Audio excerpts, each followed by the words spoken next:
Les États-Unis dans la mondialisation.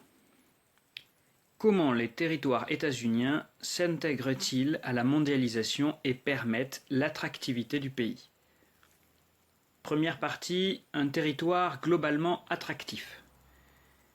Les États-Unis ont joué un rôle majeur dans le processus de mondialisation des idées, par la défense des libertés et particulièrement du libre-échange, mais aussi en développant de nouveaux types de transport de marchandises comme le conteneur.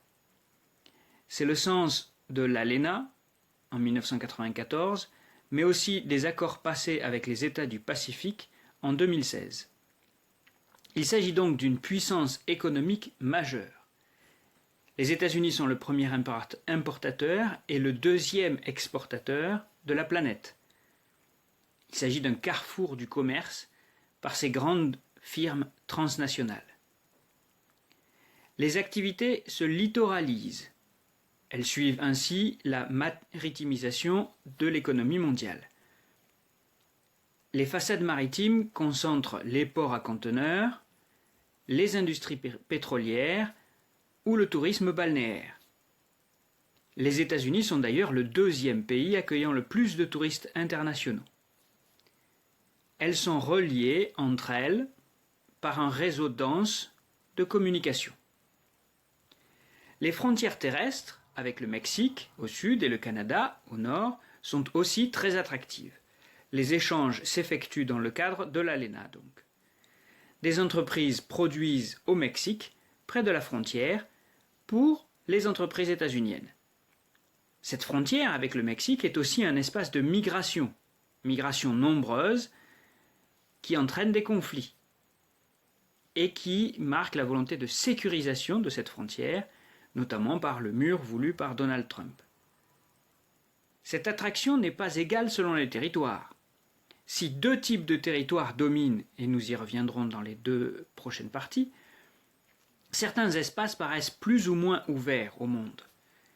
Les régions agricoles des Grandes Plaines constituent un important grenier agricole du monde grâce à de vastes exploitations mécanisées, mais assez vides d'hommes.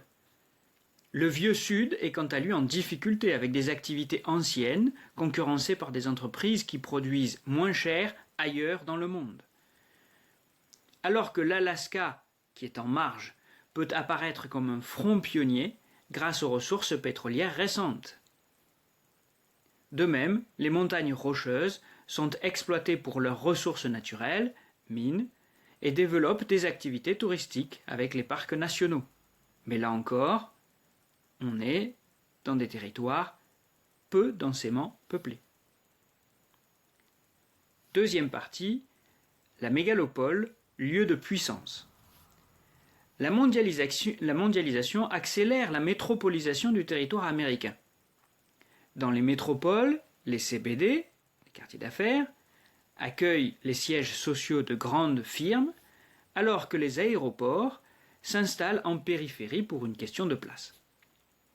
On y trouve donc une main-d'œuvre qualifiée, formée dans les grandes universités et employée dans des technopoles.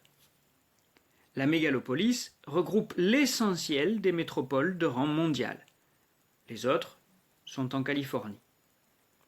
La première bourse du monde, Wall Street, est à New York. Elle est à l'origine de flux financiers majeurs. Elle est également au cœur des flux d'informations. La mégalopolis est largement ouverte sur l'Atlantique. Toutefois, certaines villes du nord-est des États-Unis, au-delà de cette mégalopole,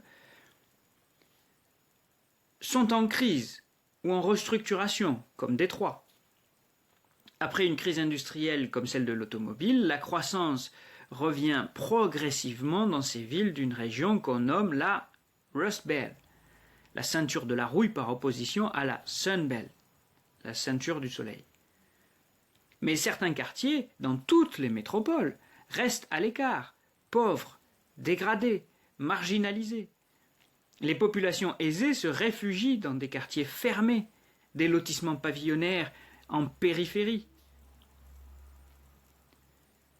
Troisième partie, l'effet Sunbelt.